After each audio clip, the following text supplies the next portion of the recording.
कहा जाता है कि बिना पढ़े लिखे इंसान को कामयाबी नहीं मिलती है, लेकिन मैं ये कहूँगा कि हुनर किसी किताबों का मोहताज नहीं है। इसका जीता जागता उदाहरण हमारे सामने राजेंद्र जी हैं, जिनसे हम आपको मिलवाने की कोशिश करेंगे, क्योंकि उन्होंने जो इनोवेटिव तरीके से काम किया है उसका पूरा देश कायल है। और हरियाणा कृषि विश्वविद्यालय के जो इंक्यूबेशन सेंटर हैं, उन्होंने उन्हें एक बहुत बड़ी ग्रांट दे करके यहाँ उसके काम को आगे बढ़ाने का काम किया है। और उनकी कामयाबी का आलम इस बात से देखिएगा कि उनके द्वारा कृषि यंत्रों की श्रेणी में बनाए हुए उत्पाद है वो पेटेंट के लिए गए हुए हैं। बहुत बड़ी बात है, और वो मात्र 12वीं पास है। बात करने की कोशिश करते हैं और जानने की कोशिश करते हैं कि उन्होंने ऐसा अनोखा कौन सा काम किया है। राजेंद्र जी, आपका बहुत बहुत स्वागत।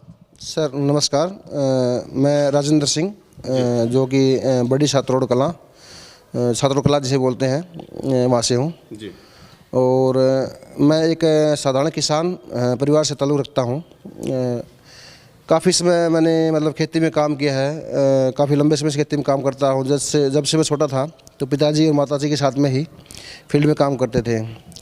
तो इस दौरान मैं 12वीं तक पढ़ाई की, लेकिन घर के हालात थोड़े कमज़ोर होने के कारण वहाँ से मैं पढ़ाई छोड़ दी। फिर खेती के अंदर हम काम करने लगे, और खेती में काम करते करते मैंने ट्रैक्टर एक किस्तों पे ट्रैक्टर लिया। कौन सा ट्रैक्टर और कौन से साल की बात है, थोड़ा सा बताओ। सर ये 1999 की है, 1999 में जी। तो उस टाइम मैंने एक पुराना ट्रैक्टर लिया, वो उसकी भी मतलब किस्तों पे था, स्वराज 735 जी। और वो ट्रैक्टर लेने के बाद में उससे मैं किराया काम करता था। और किराया काम करते करते जो अलग अलग कंपनियों के मैं इम्प्लीमेंट लेके आता था, तो उनमें कुछ कमियां होती थी, तो उनको मैं अपने हिसाब से कुछ चेंज करके और फिर किसानों के खेत में किराया काम किया करता था। तो मान लिया जाए कि आपने कोई भी एक यंत्र खरीदा, उसमें आपको कोई कमी लगी, आपने घर पे ही उसकी मरम्मत करके उसको मॉडिफाई कर लिया, अपनी सुविधाओं के अनुसार उसको बना लिया। जी, हमने उसको अपने हिसाब से मॉडिफाई कर लिया। और फिर खेत में किसानों का काम करते थे किराए पे, तो उसको हमारे द्वारा यंत्र को अलग तरीके से तैयार करने के बाद में बहुत अच्छा लगता था। तो इससे हमारे साथ में मतलब काफ़ी जो किसान थे खेतों के, हमारे आस पड़ोस के जहाँ भी किराया काम करते थे, सारे जुड़े हुए थे। तो सब हमारे से मतलब हमारा जो काम था, काम करने का तरीका था, उसको देख के बहुत खुश थे, और सारे हमसे काम करवाते थे जी सर। तो उसके बाद जो इस तरीके की श्रेणी के जो यंत्र आपने बनाना शुरू किया, वो व्यावसायिक रूप से, या फिर बोलें कि स्टार्टिंग जो आपकी हुई है वो कब और कैसे हुई?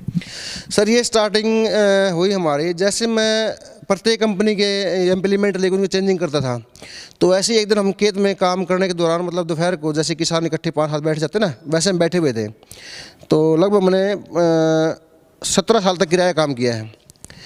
तो उस टाइम मेरी कुछ इच्छा थी, मैं हर बार इम्प्लीमेंट लेके आता हूँ, उसके अंदर चेंजिंग करता, क्यों ना मैं अपने हिसाब से कुछ इम्प्लीमेंट तैयार करूँ। तो ऐसे हमारे किसानों में थोड़ी मोड़ी ऐसे बैठे बैठे बात चल रही थी। तो हमारा एक मित्र था जो कि लाडवा गाँव से था, उन्होंने कहा कि अगर तुम ये इम्प्लीमेंट बनाने के बारे में बात कर रहे थे, तो उसने मतलब ये फसल सफाई के लिए एक पंखा लेना था।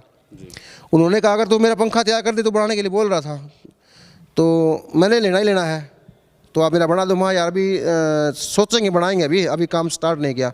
तो अपनी जेब में पैसे ले हुए था, तो उसने मेरे को क्या किया, 10,000 रुपये निकाल के दे दिए। बोला ये 10,000 रुपये एडवांस बुकिंग के तौर पे है, और तू काम स्टार्ट कर। तो वो 10,000 मैंने वहाँ से लिए, और कुछ मतलब घर से या अड़ोस पड़ोस से कुछ पैसे लिए। फिर उनसे मैं छोटे यंत्र लेके आया। तो छोटा वेल्डिंग शेड हो गया, छोटी मशीनरी होगी, एक ड्रिल मशीन होगी। उनसे मैंने क्या कि स्टार्टिंग में एक छोटा ये पंखा बनाया जो फसल सफाई के लिए। तो वो पंखा बनाने के बाद में जैसे हमने फील्ड के अंदर चला, खेत में चलाया उसको, उसकी क्वालिटी इतनी ज़बरदस्त थी, क्योंकि जो पहले जो मार्केट में पंखे थे उनमें फ़ैन के आगे झाड़ना लगा होता था, उसमें बहुत ज़्यादा वाइब्रेशन होती थी। वाइब्रेशन से उसके अंदर टूट फूट बहुत ज़्यादा होती थी। तो हमने क्या किया, मतलब उसको इस हिसाब से डिज़ाइन कर दिया कि उसकी वाइब्रेशन को ख़त्म करके पंखा अलग प्रकार से मॉडल तैयार कर दिया। और जैसे हमारा पंखा तैयार होकर हमने खेत में चलाया, तो उसका वाइब्रेशन बिल्कुल ख़त्म हो गया, और उसने सफाई भी फसल की बहुत अच्छी तरह की। और जैसे हमने मतलब पंखा ज़मीन से उठा के और ऊपर पानी का गिलास भी रख दिया, तो वो भी नहीं ला। तो उस पंखे को मतलब पहला जो पंखा था उसको देख के हमसे मतलब और किसान जुड़ गए। उसी टाइम मेरे पास कम से कम 5-6 पंखे के ऑर्डर और ज़्यादा आ गए। जी, पंखा मतलब ये माना जाए कि जब किसान ने फसल निकाल ली और गेहूं हो सकती है, धान हो सकता है, सरसों हो सकती है, उसमें निकालने के बाद फसल में अवशेष रह जाते हैं, उनको साफ करने का पंखा जो होता है वही पंखा या मशीन की बात आप कर रहे हैं? नहीं सर, वही पंखा जिसको मतलब हमारी खेत में फसल कटाई के बाद में और जो भी हमारा अनाज निकलता है वो किसी प्रकार का भी अनाज हो सकता है, और उसमें जो कचरा होता है या जो भी उसमें मतलब धूल मिट्टी वगैरह होती है उसको उड़ा के और क्वालिटी बढ़ाने वाला जो सफाई के दौरान जो होता है ना वो पंखा बोलते हैं उसको। जी जी। तो वो एक आम पंखा था, उसके बाद स्पेशलाइजेशन आपकी कैसे बनी, कैसे वो प्रोडक्ट बना जिसके लिए कहीं ना कहीं CCSHU जैसा विश्वविद्यालय है वो आपको कहीं एक अनुदान देने को राजी हुआ? सर ये 2020 की वैसे बात है स्टार्टिंग में। उस टाइम क्या था कि मैं 2-2.5 साल से हमारे इस पंखे के ऊपर काम कर रहा था। जैसे हमारे किसान खेतों में काम करते थे तो छोटे किसान या जो लेबर जिसके पास कम होती थी उसको एक्स्ट्रा लेबर लेके आनी पड़ती थी, और जो सुपर पावर फैन के नाम से जो पंखा था पहले मार्केट में था उसमें क्या कि एक्सीडेंट होने का खतरा ज़्यादा था। तो मेरे दिमाग में एक दिन ऐसे बात आई क्यों ना मतलब इस पंखे को हम इस प्रकार से डिजाइन करें, एक तो किसान को अपने एक्स्ट्रा लेबर की ज़रूरत ना पड़े, खुद वो भी और उसके साथ में उसके घर के जो आदमी हैं, बच्चे हैं, बुजुर्ग हैं या महिला हैं, वो आराम से काम करें। तो सर मैं 2-2.5 साल से मैं पंखे ऊपर जी करके बहुत ज़्यादा मेहनत से इसको मैं तैयार कर रहा था। इसको इस हिसाब से पंखा तैयार हो गया, इसमें मतलब 2 आदमी आराम से अपने अनाज को दिन में या रात में किसी टाइम बरसा सकते हैं, दिक्कत नहीं। एक इसको हमने मतलब चारों तरफ से कवर्ड कर दिया, उससे ये जोखिम जो था दुर्घटना का वो खत्म हो गया। बिल्कुल जो दुर्घटना जोखिम था वो खत्म हो गया। दूसरी बात सर ये उसके अंदर जो पहले पंखे में दिक्कत थी वाइब्रेशन वाली, पावर फैन के अंदर वही दिक्कत थी, उसको भी हमने अलग से चेंज करके इसके अंदर हमने वाइब्रेशन ख़त्म कर दी जी। और जो हमारा जिसके अंदर जो छन्नी लगाई है, जैसे हमारे पहले बुजुर्ग महिला होती थी ना वो अनाज को ऐसे उछाल उछाल साफ करती थी, उस टेक्निक को देख के हमने इसके अंदर यूज़ किया। इसके अंदर हमने जो साफट लगाई, क्रैंक साफट लगाई घूमने वाली, जो इसकी छन्नी को चारों दिशा में रोटेट करती है, ऐसे घुमाती है, जिससे अनाज हमारा ऐसे उछलता रहता है और बहुत जल्दी साफ होता है और अच्छी क्वालिटी का साफ होता है। तो कैपेसिटी कितनी है, एक दिन में अमूमन कितना ये निकाल देता है? सर इसकी कैपेसिटी बहुत ज़्यादा कैपेसिटी है। जैसे पहले जो पंखे थे उसकी कैपेसिटी 1 घंटे के अंदर 40 से 50 मन की थी, यानी लगभग 15 से 20 क्विंटल मान के चलो। इसकी कैपेसिटी 1 घंटे के अंदर 70 से 80 क्विंटल की है, यानी 150 से 200 मन प्रति घंटा। मतलब ये माना जाए कि लगभग 3 से 4 गुना ज़्यादा तेज़ी से ये काम करता है। 3 से 4 गुना ज़्यादा काम करता है और सफाई बहुत ज़्यादा करता है, क्योंकि जैसे हमें उछाल उछाल साफ करता है ना तो कचरा अच्छी प्रकार निकलता है। एक जो पीछे हमारा जो साफ करने के दौरान जो भूसा जाता है, इसके अंदर भूसे के अंदर पीछे अनाज नहीं जाता। हाँ, जो किसान है उसका सारा अनाज सेफ रहता है, सिर्फ कचरा ही पीछे जाता है। वेस्टेज माना जाए कि वो कम होती है या फिर बिल्कुल नहीं होती है? नहीं, वेस्टेज बिल्कुल नहीं होती सर, बिल्कुल साफ करके निकालता ही है। और जैसे ही मतलब अच्छी प्रकार साफ करके निकालता है ना तो पूरे अनाज के दाने होते हैं या फिर वो छोटे कण जो टूट गया है अनाज वो भी बिल्कुल अलग से रहेगा, वो भी साथ नहीं जाएगा? सर अभी हमें जो ये अभी नया मॉडल जो तैयार कर रहे हैं इसके अंदर वो भी हम कर रहे हैं। अभी जैसे लेबर कम होती है तो काफ़ी किसान क्या है कंबाइन से दाने मतलब फसल निकालते हैं अपनी, तो हार्वेस्टिंग जब बड़ी मशीन से होती है तो कुछ दाने हमारे टूट जाते हैं। तो हमारी जो ये नई मशीन हम तैयार कर रहे हैं ये टूटे हुए दानों को भी अलग निकाल देगी, और जो हमारा फर्स्ट क्वालिटी का अनाज है जो अच्छी तरह ग्रेन होगा ना उसी को ही आगे ट्रॉली में लोड करेगी। उससे किसान को एक तो भाव पूरा मिलेगा, बहुत ज़्यादा बेनिफिट होगा। जैसे मतलब अगर फसल के अंदर कुछ कचरा होता है या टूटा फूटा दाना होता है तो एक किसान का 1 क्विंटल के अंदर 150 से 200 रुपये कम लगता है जी। हरियाणा कृषि विश्वविद्यालय हिसार जो है उनका इंक्यूबेशन सेंटर है, वहाँ से कितना आपको अनुदान मिला और कैसे और कितने ऐसे लोग थे जिनको इस तरीके से आर्थिक मदद वहाँ से मिली? सर वहाँ पे जैसे हमारा सिलेक्शन हुआ था तो स्टार्टअप इंडिया के दौरान एबिक टीम हमारे HU में है, तो वहाँ से हमें 16 जो कार्य करने वाले बंदे, जो काम करने वाले बंदे, 16 बंदों को वहाँ से सहायता राशि मिली है।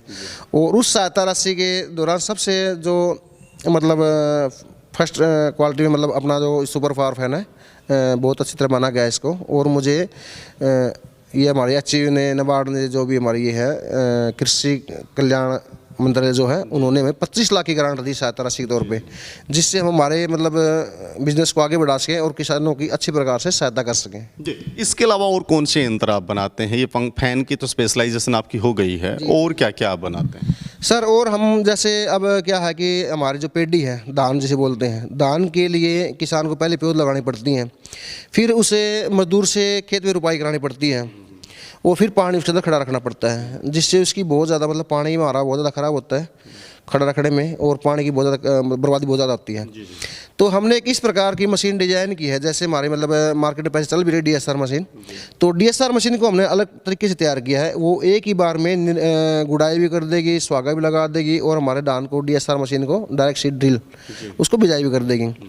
उसकी बिजाई करने के बाद में हमने एक मशीन नई तैयार की है, जो धान उगने के बाद में जो खरपतवार उगेगा उस खरपतवार को भी निकाल लेगी, खेत में अंदर खाद डालना, खाद भी डालेंगी, दवाई भी डालेंगी, और स्प्रे भी करेंगी। अगर हमारे धान की पैदावार ज़्यादा होगी तो उसके ऊपर से कटिंग भी कर देगी। इस प्रकार की हमने जो नई मशीन है वो तैयार की है। मतलब ये माना जाए कि इसमें लेबर का कॉस्ट है वो घट जाएगा, और फसल में जिस तरीके से कृषि यंत्र जाते हैं उससे फसल की बर्बादी भी नहीं होगी। जी सर, इससे लेबर को मतलब लेबर की बहुत ज़्यादा बचत हो जाएगी, क्योंकि आज के समय में जो नई हमारी पीढ़ी है वो ज़्यादा मेहनत के कारण ही एग्रीकल्चर लाइन की ओर नहीं आ रही है, कोई और दूसरे रोज़गार ढूंढ रही है। लेकिन मैं हमारी एग्रीकल्चर लाइन को इतनी मतलब सिंपल तरीके से लेके आना चाहता हूँ कि एक किसान काफ़ी एकड़ को अकेला साम सकता है, अगर मतलब संभाल सकता है, उसके पास में अगर यंत्र सही तरीके के होंगे तो। जी, ये फैन का जो प्रोसेस था, पेटेंट का आपने जिक्र किया था, कहाँ तक बात पहुँची है, किस स्तर पे ये बात? सर अब हमारे जो पेटेंट जो अप्लाई किया था ये पूरी इंडिया में कहीं नहीं है। लगभग एक पेटेंट को अप्लाई करने में लगभग 8 से 10 महीने या 12 महीने लग जाते हैं। उसके बारे में हमने बात की थी, उन्होंने बताया था, क्योंकि वो उसके मतलब कुछ टेस्टिंग वगैरह करते क्या करते तो मेरे को इतना नहीं पता। तो हमारा काम चल रहा है, और TTC में हमारी इसकी जो मतलब जो लिस्ट लगी थी वो नंबर आ गया है। अभी ये टेस्टिंग TTC में टेस्टिंग हो जाएगा। जी सर। एक आखिरी सवाल मेरा, अपने दोस्त के एडवांस में मिले 10,000 रुपये से शुरू हुआ कारोबार, हालांकि मैं देख रहा हूँ काफ़ी बड़ा आपने कर लिया है, वो कितने टर्नओवर तक पहुँच गया है? सर एक 10,000 से स्टार्ट किया। हमारा जो दो मित्र थे उन्होंने हमारे पर विश्वास किया था और उन्होंने 10,000 दिया था। उस मतलब प्रेरणा से आगे बढ़ के आज मैं लगभग साल का 50 से 60 लाख रुपए टर्नओवर हमारा पहुंच चुका है। और हमारा जो ये पंखा है, जो सुपर पावर फैन हमने तैयार किया है, मार्केट के अंदर इसकी अभी इतनी डिमांड हो चुकी है। अब हम आपको दिखाना चाहेंगे, साइड में देखो जहाँ पे ये सुपर पावर के हमने एलिवेटर जो है अभी से पहले बनाने स्टार्ट कर दिए हैं। ये जो रैक लगे हुए हैं, तो ये आप एडवांस में तैयारियां कर रहे हैं ताकि ऑर्डर आपके पास एकदम से आए तो आप उनको इमीडिएट दे पाए? ऑर्डर हमारे पास अभी आने स्टार्ट भी हो चुके हैं। अभी इनके ऑर्डर आ रहे हैं, तो इनके जितने ऑर्डर ज़्यादा उसी हिसाब से मतलब पहले हम ये जो काफ़ी थोड़ा सा आप, और इसकी कीमत क्या रहती है अमूमन? सर हमें जो अभी फिलहाल इसकी कीमत चल रही है, लोहा काफ़ी महंगा हो गया, पहले अभी इसकी कीमत चल रही है 1,95,000 रुपये। जी सर, 1,95,000 रुपये इसकी कीमत। 1,95,000 रुपये। चलिए, बहुत बहुत शुक्रिया सर आपका। तो ये एक किसान हैं, किसान के बेटे हैं, लेकिन किसानी तक ही नहीं रुके, बल्कि ये कृषि यंत्रों के निर्माण में, उनके उत्पादन में कूद पड़े, और मात्र 10,000 रुपये एक दोस्त ने इनके हुनर को देखते हुए एडवांस दिया, और 50 लाख रुपये सालाना के टर्नओवर पर इनकी अपनी कंपनी पहुंच गई है। इनके हुनर को देखा, ना कि इनकी योग्यता को, ना कि इनके कागजी योग्यता में, बल्कि कहूँगा उसको, और हुनर को देख करके हरियाणा कृषि विश्वविद्यालय हिसार में स्थापित किया गया इनक्यूबेशन सेंटर है, उन्होंने 25 लाख रुपए का इन्हें अनुदान दिया है। देखना ये होगा कि इनकी प्रेरणा को पा करके और जो युवा हैं बेरोजगारी को लेकर के लगातार हल्ला मचाते हैं, वो कितनी प्रेरणा लेते हैं और अपने आप में कितना दमखम है वो दिखाने की काम करते हैं। अपने सहयोगी सुमन सैनी के साथ मैं रुद्रा राजेश कुंडू, हिसार।